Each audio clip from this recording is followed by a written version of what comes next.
দেশে বন্দি জীবনটাকে ভালো লাগে না, বন্ধুরা সব গেছে চলে কোথায় জানি না। মনে পড়ে তাই হাতটা বাড়াই, বন্ধু তোমারই খোঁজে, বন্ধু তোমারই খোঁজে। মানুষের মনের মধ্যে প্রেম, ভালোবাসা, ক্রোধ, ঘৃণা, প্রতিশোধ, স্পৃহা এইসব মানবিক গুণগুলো পাশাপাশি অবস্থান করে। প্রকৃতি, পরিবেশ এবং পরিস্থিতি অনুযায়ী তার এক একটা প্রকাশভঙ্গি হয় এবং সম্পর্ক ভেদেও প্রকাশভঙ্গি হয়তো ভিন্ন হয়। তবে বন্ধুত্বের সম্পর্কটি এমন একটি সম্পর্ক যেখানে সব ভালো মানবিক গুণগুলি জড়িয়ে থাকে আশপাশে পুরোটা জুড়ে। আর সেই বন্ধুত্বের আহ্বানে আমি ইভান সাই শুরু করতে চাই আজকের বন্ধু তোমারই খোঁজে। ভীষণ আনন্দের সাথে জানাতে চাই আজ আমাদের যিনি অতিথি সেই মানুষটি তার জীবনের ৮০টি বছর পার করেছেন এবং জীবন জুড়ে তিনি আমাদের দেশের নানান অঙ্গনে বহুমুখী প্রতিভার স্বাক্ষর রেখেছেন। তিনি ভাষা সৈনিক, কবি এবং আমাদের সকলের শ্রদ্ধাভাজন প্রিয় মানুষ ডক্টর এনামুল হক। চলুন দর্শক, আমন্ত্রণ জানাই আজকের অতিথিকে। স্যার, কেমন আছেন আপনি? আজকে কিছুটা অসুস্থ তো আছি, সেটা আপনারা জানেন। স্যার, আপনাকে শুরুতেই শুভেচ্ছা জানাই, কারণ এবছরের আপনি স্বাধীনতা পুরস্কার লাভ করেছেন। 2014-তে আপনি 21শে পদকও পেয়েছিলেন। শুভেচ্ছা আপনাকে আমাদের অনুষ্ঠানে। আমি আগে একটা কথা বলতে চাই, সেটা হলো এনটিভি এত সুন্দর একটা পরিকল্পিত অনুষ্ঠানে তারা চালিয়ে যাচ্ছেন, সেখানে আমাকে আমন্ত্রণ করার জন্য এনটিভি এবং আপনাদের সকলকে আমি আমার ধন্যবাদ জানাই। আপনার বন্ধুদের কথাগুলো জানতে চাইবো, তবে তার আগে আপনি যে আমাদেরকে অনুষ্ঠানের সময় দিয়েছেন এটা আমাদের জন্য একটা বড় পাওয়া হয়ে গেছে। এই সময় আমার কাছে মূল্যবান, কিন্তু আপনাদের ডাকাডাকিতে মূল্য আর তখন বিবেচনা করি না। আমি প্রি প্রাইমারি স্কুলে পড়েছি, সূত্রাপুর বগুড়া শহরের ভেতরে। ক্লাস 2-তে যখন পড়ি তখন প্রত্যেক জেলাতে একটা জেলা স্কাউট এবং কাব মানে ছোট 12 বছর পর্যন্ত, আমিও করেছি এইটা। ভালো কথা, এদের সম্মেলন হতো একটা।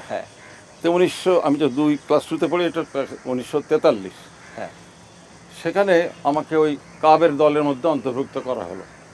আমি খুব শুকনো একটা হাড়গোড় আলার উপরে চামড়া আলা আমার ছেলে ছিলাম, আমার গায়ে কোনো গোশত ছিল না। আচ্ছা, আমি মিনিটে 119 বার স্কিপিং করতে পারতাম, কিন্তু আমার ওপরে একজন ছিল, সে 130 কি 31 বার সে করে। ফলে আমার বন্ধু সে স্কিপিংয়ে করলো। তো একে আমি ভুলতে পারি না যে আমাদের উপর। কিন্তু ওই অনুষ্ঠানেই আবার আমি সকলকে কি বলেন আপনি পরাজিত করি। ঘড়ি দেখার একটা ব্যাপার ছিল ক্লাস 2। আমাদের দেশে তখন হাত ঘড়ি প্রায় চালু হয় নাই। আমাদের বাড়িতে একটা ওয়াল ক্লক ছিল। আচ্ছা, ওই পাড়ার মধ্যে বারান্দায় বসলেই যে যাচ্ছে, বাবা দেখো তো কটা বাজে, দৌড়ে গিয়ে দেখতাম। এরকম ভাবে ঘড়ি দেখা শিখে গেছি। একটা অনুষ্ঠান ছিল, আইটেম ছিল ওই সম্মেলনে কাপদের ঘড়ি দেখা প্রতিযোগিতা। 100 জন কম্পিট করে সেখানে। ওই 15টা জায়গা থেকে এসছে, তারা কেউ পারেনি ঘড়ি দেখাতে। আমাকে যখন ধরলো, দেখো তো ঘড়িতে কয়টা বাজে, আমি বললাম যে 10:45 বাজে। ঠিক করে বলো, ধমক দিল আমাকে পরীক্ষক যারা ছিল। আমি বললাম 9টা বেজে 45 মিনিট হয়েছে। 100 মার্ক পেয়ে আমরা চ্যাম্পিয়ন হয়ে গেলাম। ওই বন্ধু সঙ্গে আমার বন্ধুত্ব ছিল যে 131 বার স্কিপিং করেছে, ওর নাম হলো মতি। আচ্ছা, প্রি প্রাইমারি স্কুল কথা এইটুকু বললাম। চলে যাই জেলা স্কুলে, ক্লাস 5-এ গিয়ে ভর্তি হলো, 10 পর্যন্ত। সেখানে আবার আর এক রকমের বন্ধু হলো সব। তার মধ্যে আমি কার নাম বলবো, তার মধ্যে একজন ঠিক আমার বাড়ির সামনের বাড়ির ছেলে, সে তার নাম হলো সাইফুল ইসলাম। আচ্ছা, ডাক নাম ছিল টুনু। আমি আর একটা পরিচয় দেবো, দিলে আপনারা সবাই চেনেন। সে হলো সাদিয়া ইসলাম মৌ, যে এখন নাচে বা অভিনয়ের শিল্পী, তার বাবা। আমরা একসঙ্গে ক্লাস 1 থেকে ক্লাস 10 পর্যন্ত পড়ি। আচ্ছা, 2 থেকে 3-তে উঠতে আমি ফার্স্ট হয়েছিলাম, কিন্তু 3 থেকে 10 পর্যন্ত আর পারলাম না। ও হলো আমার থেকে অনেক ভালো ছাত্র। আচ্ছা, সেই করে গেল। আমার না একটা বিষয় একটু আপনার কাছ থেকে শুনতে ইচ্ছে করছে। যখন আপনি বললেন যে কাব স্কাউটে যখন ছিলেন, আপনার থেকে যে বন্ধুটি ভালো করলো, আবার যখন স্কুলের কথা বলছেন, যখন আপনাকে ছাপিয়ে সে ফার্স্ট হতে শুরু করলো, তখন তো এক ধরনের কম্পিটিশন কাজ করে। না, কম্পিটিশন আমি করিনি। লেখাপড়া যা করেছি তাই পরীক্ষার হলে বলে লিখেছি। ও লেখাপড়া করেছে, ওর পরিবার খুবই উচ্চশিক্ষা সম্বলিত, সব কয়টি ছেলে মেয়ে এবং তাদের বাবা। আমার আব্বা হতদরিদ্র একটা গ্রাম, বগুড়া শহর থেকে 18 মাইল দূরে বাঙালি বলে নদী আছে একটা। আমার একটা অভিযোগ আছে বাংলাদেশের কবি সম্পর্কে, কবি সম্প্রদায় সম্পর্কে। তাদের কবিতাতে অসংখ্যবার পদ্মা, মেঘনা, যমুনা, সুরমা, কর্ণফুলী নদী এসেছে, চিত্রা এসেছে, আরও কিছু কিছু কংসবতী এগুলো এসেছে। কিন্তু আমার বাড়ির পাশ থেকে 72 মাইল লম্বা যে নদী, বাঙালি নদী, রেনেলের ম্যাপে যা 250 বছর আগে ছাপা হয়েছে, রিভার বাঙ্গালি। একটা লোক সেটাকে লক্ষ্য করুন, যাদের বাড়ি এইসব অঞ্চলে তারাও করবে না। স্কুলের আরও 2-1 আছে, এখন সবসময় নাম মনে পড়ছে না। তারপর পরীক্ষা পাস টাস করার পর কলেজে ভর্তি হলাম, সায়েন্সে কলেজে বন্ধু অনেক হলো, কারণ গল্প প্রতিযোগিতায় আমি প্রথম হয়েছিলাম। সঙ্গীতে 5টা বিভাগ, তার মধ্যে 3টাতে আমি ফার্স্ট হলাম, 2টাতে সেকেন্ড হলাম, ফলে আমি চ্যাম্পিয়ন হলাম। বন্ধুদের কথা মনে হচ্ছে যে একজন এখনও বেঁচে আছেন, খুবই অসুস্থ হয়ে আছেন, রাজশাহী বিশ্ববিদ্যালয়ের emeritus professor doctor Yakub Ali. তার বয়স আমারই বয়সের মতো। তিনি একজন বিশিষ্ট গবেষক। তাকে আমরা প্রত্যেকবার ঢাকায় ডাকি, তার কাছ থেকে প্রবন্ধ শোনা। আমার পত্রিকা যেটা জার্নাল অফ বেঙ্গল আর্ট, 21 বছরে 21টা সংখ্যা বের করেছি। এক একটা সংখ্যা 300 থেকে 500 সংখ্যা। সারা পৃথিবী প্রশংসায় আমাকে ভর্তি করে দিয়েছে এই জার্নালের জন্য। বাংলাদেশের সুনাম ছড়িয়েছে। ভাবমূর্তি আমি অন্যভাবে তুলে ধরেছি যে ইন্ডিয়ান আর্ট, তার পাশে এখন খুবই সম্মানজনক আর্ট হলো বেঙ্গল আর্ট। এইটা আমি প্রতিষ্ঠা করেছি 22 বছর হলো। তা কলেজের কথা আমি বলি, আমি কলেজে আমার কয়েক রকমের বন্ধু হলো। আমি কবিতা লিখেছি, গল্প লিখেছি, ছাপা হয়েছে, কিন্তু আমার কবি খ্যাতি হয়নি। 60-এর দশক এবং 70 দশকে একা ছোটো মোটো একটা কবি এনামুল হক ছিলাম, কিন্তু 80-র দশকে যখন আমি জাতীয় জাদুঘর ভবন বানালাম, তখন থেকে আমার পরিচয় অন্যরকম হয়ে গেল। এটা তো করলাম। তারপর আবার আর একটা কাজ করতাম, আমি যখন সেকেন্ড ইয়ার অনার্সের ছাত্র, আমি একটা সাহিত্য পত্রিকা বের করলাম। সমকালের তখন বয়স 1 বছর। সমকাল হলো আমাদের দেশের শ্রেষ্ঠ সাহিত্য পত্রিকা। আমিও তার পাশে বের করলাম উত্তরণ। 3 বছর চলল। 3 বছর পর আইয়ুব খান ডিক্লারেশন ক্যান্সেল করে দিল, গেল এটা। এই যে আমি 3 বছর সম্পাদনা করলাম, দেশ এবং বিদেশে আমার 3য় বর্ষের বর্ষশুরু সংখ্যাতে কলকাতার লেখক গোপাল হালদার থেকে শুরু করে 12 জন লেখক ছিল। আর তো বাংলাদেশে তো আছি। এরা বন্ধুই বলবো আমি, তারা যে তারা আমার জুনিয়র সিনিয়র বলে কথা না, আমাকে আপন করে তারা নিয়েছেন। তারা গেল এটা একটা। আর কি করি, পূর্ব পাকিস্তান ছাত্র ইউনিয়নের সাধারণ সম্পাদক হয়েছিলাম, তাতে বন্ধু আছে। বিশ্ববিদ্যালয় সংস্কৃতি সংসদের সভাপতি হয়েছি, তাতে গান বাজনা নাটকের বন্ধু যারা আছে। কয়টা নাম বলবো না, বুঝতে পারছি, কিন্তু সেই তাহলে সব বন্ধুদের কথা এভাবে করেও একটু ঘটনাগুলো অন্তত পক্ষে শুনতে চাই। একটু বসি আমরা কোথাও।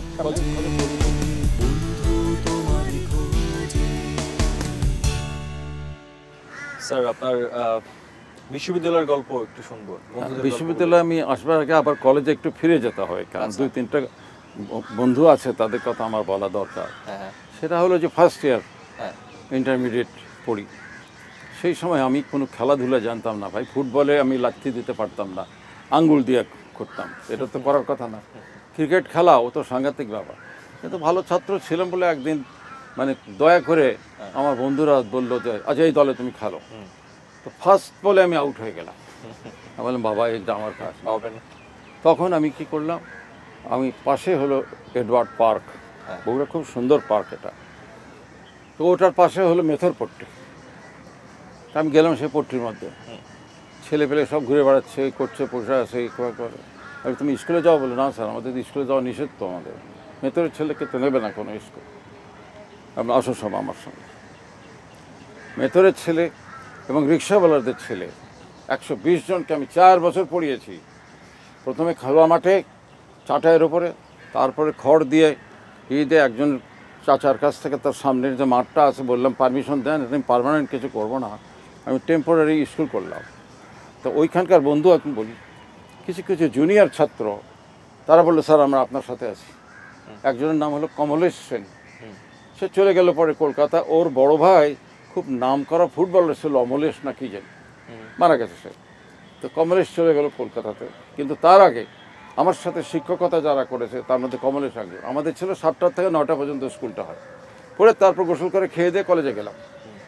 এবং এই 4 বছরের মধ্যে শেষের দিকে একটা ঘটনা হলো যে যখন আমি সল্ট অ্যানালিসিস করতেছি সায়েন্সের, বাইরে এডওয়ার্ড কলেজ থেকে একজন প্রফেসর আসছেন।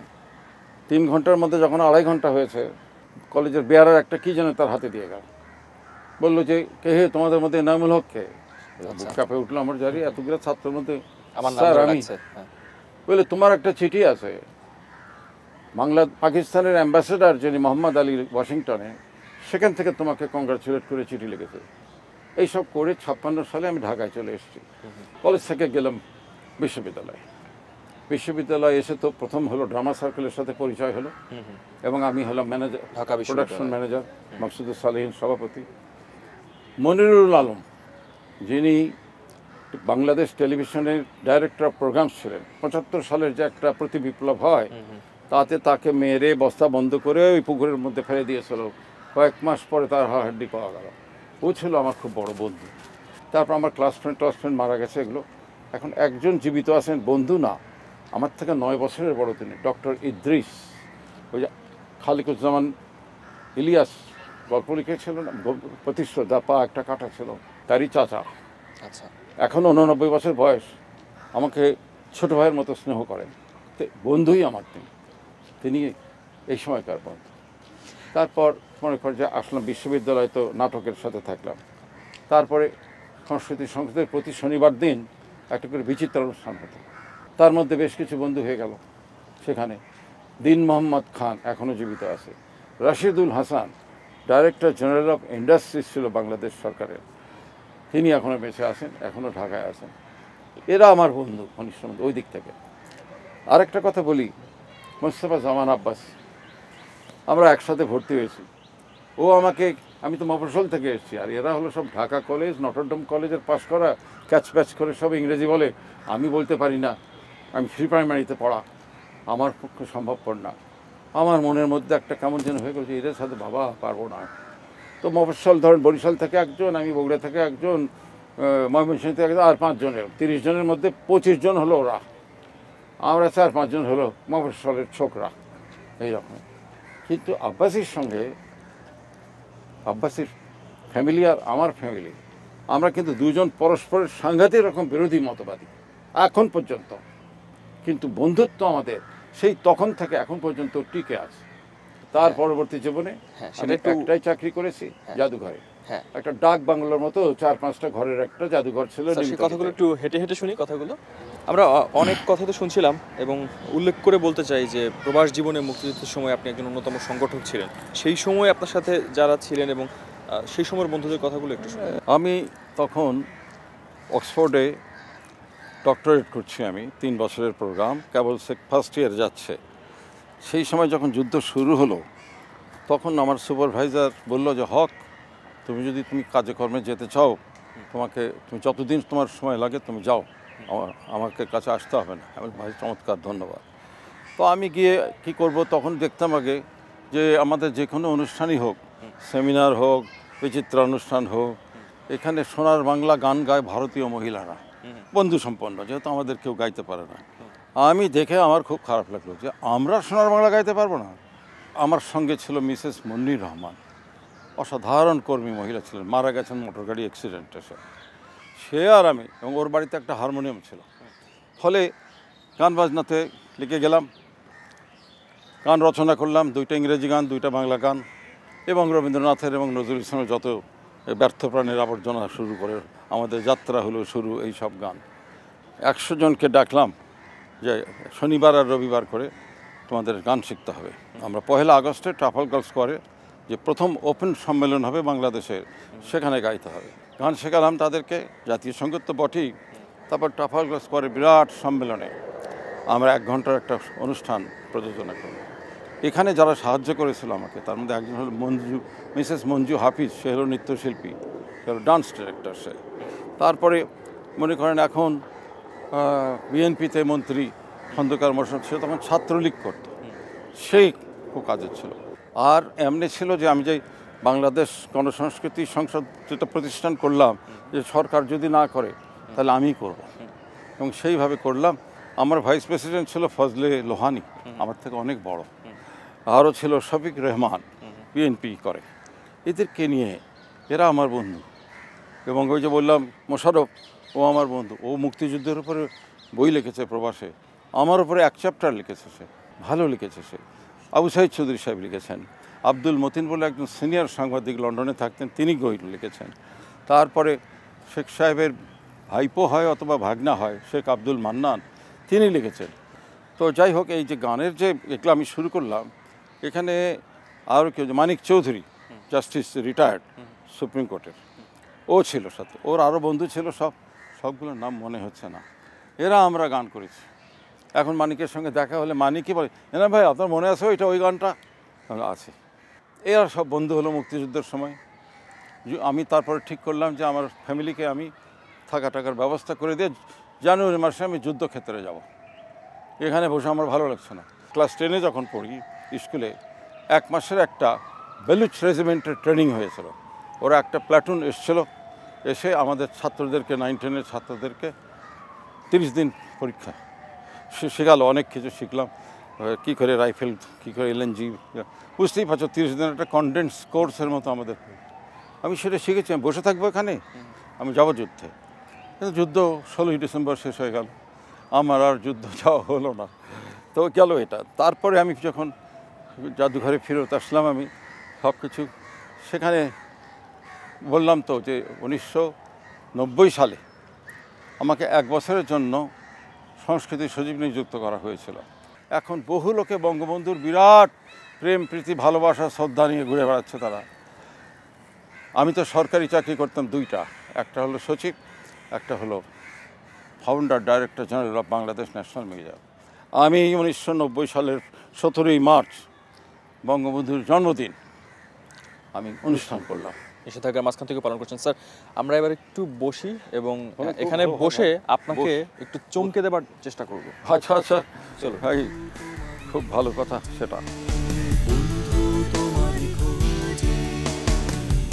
আমি জানি স্যার যে আপনার যে দীর্ঘ কর্মজীবন, সেই বর্ণাঢ্য জীবনের পুরো গল্প বলা অসম্ভব, বলা খুবই সামান্য বলি, শেষ মনে হয় সময়সীমা আছে। সেই জীবনে জড়িয়ে থাকা বন্ধুদের কথা একটু আলাদা করে একটু বলি, আলাদা করি।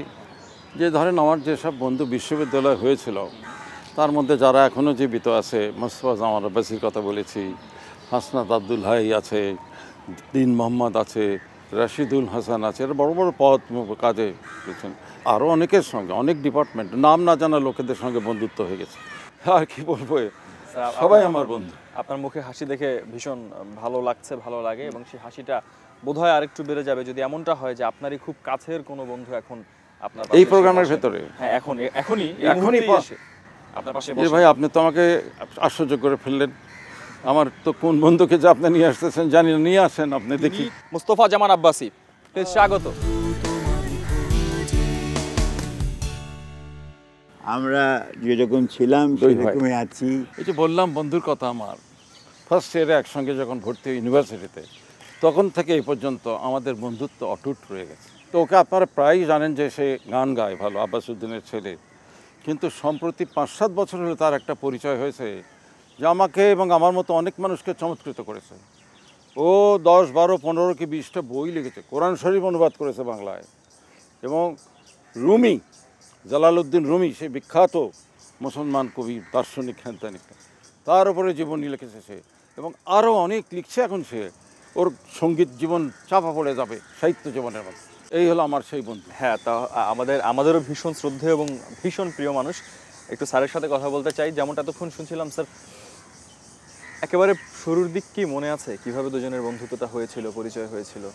কিছুই মনে নাই, আবার সবই মনে আছে। শুধু এইটুকু বলতে চাই যে আজকে রমনা পার্কে হাঁটতে এসে আমার একটা লাভ হলো যে সে আগের দিনের যারা বন্ধু, নজরুলের গানের কথা নিশ্চয়ই জানেন, বলিতে পারে না তাই আসিয়াছি পথ ভুলি, ভোলো ভোলো বন্ধু মোর আজি যে গধূলি, আজি যে লগ্ন গধূলি।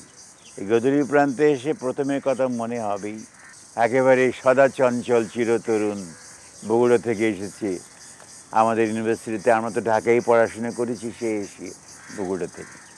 একদিকে গান গাচ্ছে, সেই সংগ্রামী গানগুলো, গাজীউল হকের গানগুলো, তারপরে সলিল চৌধুরীর গানগুলো, যখন প্রশ্ন ওঠে যুদ্ধ কি শান্তি, আমাদের বেছে নিতে হয় না কো ভ্রান্তি, আমরা জবাব দেই শান্তি শান্তি শান্তি। এই গানগুলো কিন্তু আমরা নিজেরও গাইতাম, কিন্তু এই এনামুল হক এসেছিল তখন আমাদের শক্তি বৃদ্ধি হলো। এনামুল হক আর আমি একসঙ্গে ইতিহাস পাঠ করেছি। সেই ইতিহাসের পাঠে এখন সে পৃথিবীর মধ্যে শ্রেষ্ঠ পণ্ডিতদের অগ্রগণ্য। কারণ যে বইগুলো সে লিখেছে সেগুলো বাংলা ইতিহাসের আমাদের এই প্রান্তে আর কেউ লিখেছে তা আমি মনে করি না। কারণ আমি শিল্পকলার ইতিহাস এবং আমি যেহেতু ইতিহাসের ছাত্র, আমি বলবো আর কেউ এই পথে আসেনি। স্যার, আমি একটু অনুমতি চাইছি একটা প্রশ্ন করার। প্রশ্নটা এরকম যে আপনাদের বর্ণাঢ্য জীবনে অনেক উল্লেখযোগ্য কাজ আছে, কিন্তু বন্ধুত্ব মানে তো আমরা একটু বুঝি একটু দুষ্টুমি, একটু সেই খুনসুটি, এরকম বেশ কিছু ঘটনা বা অভিজ্ঞতা থাকে। এরকম দু একটা ঘটনা কি আমাদেরকে? এরকম ঘটনা অনেক বলতে পারি, কিন্তু সেটার জন্য লাগবে 1 ঘন্টা 45 মিনিট। আজকে শুধু এইটিকে বলতে পারি যে শিশুকালের যে দুষ্টুমি সেটা একরকম, এই জাম কাঁঠাল এর খান থেকে চুরি করি, ওর খাতে চুরি করি। কিন্তু আমাদের ইতিহাসের যখন বসলাম, ডক্টর দানি আমাদের টিচার ছিলেন, ডক্টর হালিম, অনেক সন্তোষবাবু, আবুল খয়ের, অনেকের নাম করতে পারবো। তো আমরা ছিলাম প্রায় 30 জন, ধরা যাক 30 জন, কিন্তু মহিলা মাত্র 1 জন, 2 জন, বেশ 2 জন, এবং 2 জন মহিলা প্রথম টেবিলে বসত, প্রথম চেয়ারে, এবং তারপরে বসতাম আমি। তো বলা বাহুল্য যে সেখানে যে মহিলা সবচেয়ে আমাদের দৃষ্টিকে করতো, সে 4 নাম ছিল জুলেখা। জুলেখা হচ্ছে তার একজন বান্ধবী। আমি প্রতিদ্বন্দ্বী ছিলাম না কখনই, কিন্তু এনামুল হক প্রথম দিন থেকে টার্গেট ফিক্স করে ফেলেছে। যখন আমি তার ভালোবাসার কথা জানতে পারি সে অনেক পরে, তখন আমি আর আনন্দ ধরে রাখতে পারিনি, কারণ জুলেখা অত্যন্ত প্রতিভাময়ী একটি মেয়ে ছিল, আমাদের সময়কারী। তার সঙ্গে তার বিয়ে হয়। সেই বিয়েতে আমি যেতে পারিনি, কারণ তখন আমি ছিলাম লন্ডনে। তাদের বিবাহের পরে আমার বিবাহ হয়, আমিও সেখানে, আপনি যে দুষ্টুমির কথা বললেন, আমরা দুষ্টুমি করে বিয়ে করিনি, আমরা ভালোবেসে বিয়ে করেছি। যাকে প্রথম দিন চোখে পড়েছে, কেমন, আমি 2 বছরের জুনিয়র, হ্যাঁ, আমি যাকে ভালোবাসেছি তাকে প্রথম দিন দেখেছি রিক্সা থেকে নামছে, আমি লাইব্রেরি থেকে বেরোচ্ছি। আমার কথা একটু বলি, আমি যখন প্রথম তাকে দেখলাম তখন আমি বলেছি একেই আমি পছন্দ করলাম। ওর জীবনও তাই।